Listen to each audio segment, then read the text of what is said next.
Bonjour Lara Qualia, Bonjour. dis-nous, quelle a été l'idée qui a présidé à la naissance de votre projet? Oui, le projet est né en Allemagne et s'appelait Artaud, le surréal et le Tarahumara au début. En fait, je voulais faire un film historique pour permettre au public de s'éloigner carrément du quotidien. Et en plus parce que ce film va à suivre le dernier film que j'ai réalisé, c'était Le Prisonnier de la Liberté. Le Prisonnier de la Liberté est un film qui raconte d'une femme de l'Ouest, Europe, qui va rencontrer une femme de l'Est. Et ensemble, sous la mer Baltique, ils discutent de la liberté. Qu'est-ce que ça signifiait la liberté avant, après et durant le socialisme? Donc j'ai choisi un sujet qui pouvait mettre ensemble le système bipolaire européen, la France et l'Allemagne dans le cas. Et était pitché à Biarritz, à Saint-Sébastien. J'ai participé aux rencontres franco-allemandes. J'ai pitché à l'hôtel Continental à Paris et en Pologne, à Film for Found et à Liège. Et après, à la fin, on s'est aperçu que ce projet-là ne pouvait pas être produit comme majoritaire par l'Allemagne, parce que je voulais faire un film en français, en langue française. Donc, pour les francophones, paraît-il absolument normal, mais qu'en Allemagne, en fait, ils ne donnaient pas la certification de sortie du film. Donc, à la fin, j'ai déménagé en Belgique, dans lequel la plupart des films, une bonne partie des films va se réaliser. Pour vous Lara, qui est Antonin Artaud?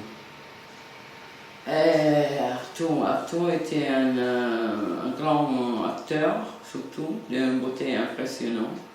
Dans les films, il y aura un grand atout, c'est l'esthétique. Artaud était un dramaturge, était un auteur. Donc Artaud était un personnage, une personne jamais satisfait. Et il recherchait des sujets pour son public. Il avait décidé de refonder le théâtre de la Crouetté et donc il choisit d'y aller à chercher, de faire ce grand voyage pour accumuler de l'expérience et rencontrer les Tarahumaras. Les Tarahumaras, c'était un des peuples les plus anciens du monde pacifiste. Mais à son retour, il est très déçu. Je ne vous raconte pas la fin du film. Pour vous, quelle utilité a ce film par rapport à l'actualité?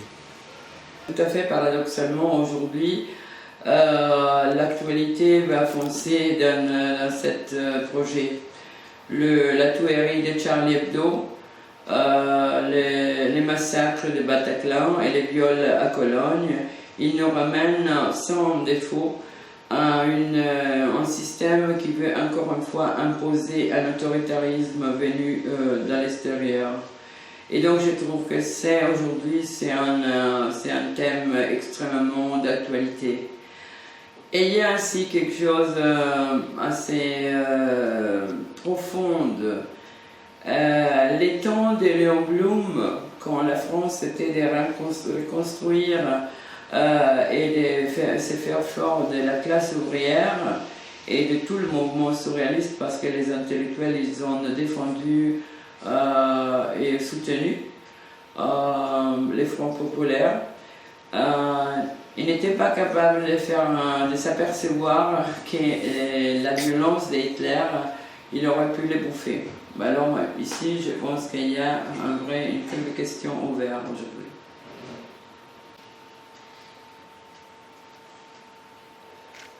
Et pourquoi faire appel à Kiss Kiss Bang Bang? On veut faire appel à Kiss Kiss Bang Bang parce que nous sommes en train de produire un film populaire, un film art house populaire, qui paraît-il une contradiction, mais il n'est pas.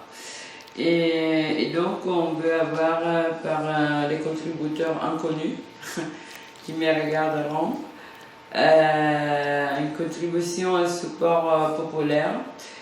Et bien sûr, cette production, c'est une production entre l'Allemagne et la Belgique, la Pologne pour la post-production et le Mexique, avec la participation de Taro Maras. Oui, les contributions seront utilisées pour deux phases assez importantes du film.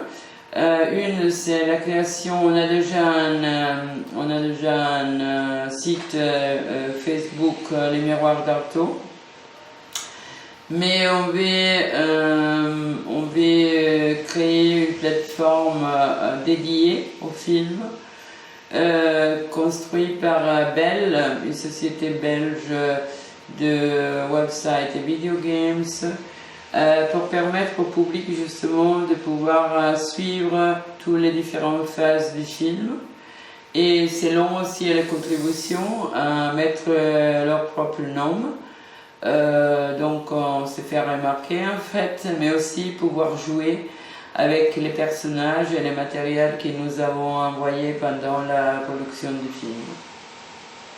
La deuxième est la pré-production.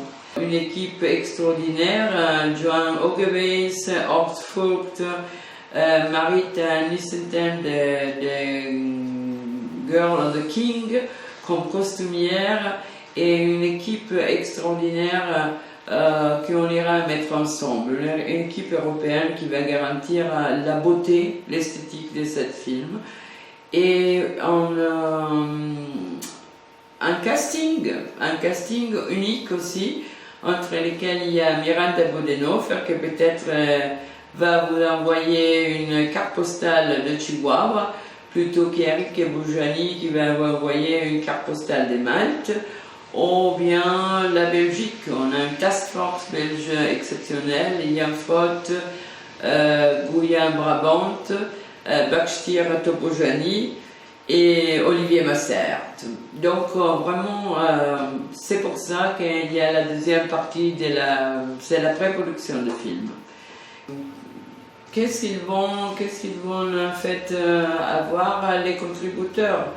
Les contributeurs, ils vont avoir d'abord des dons, des cadeaux, en disant un petit pic, dans le sens avant un grand merci pour un cadeau de 5 €, jusqu'à arriver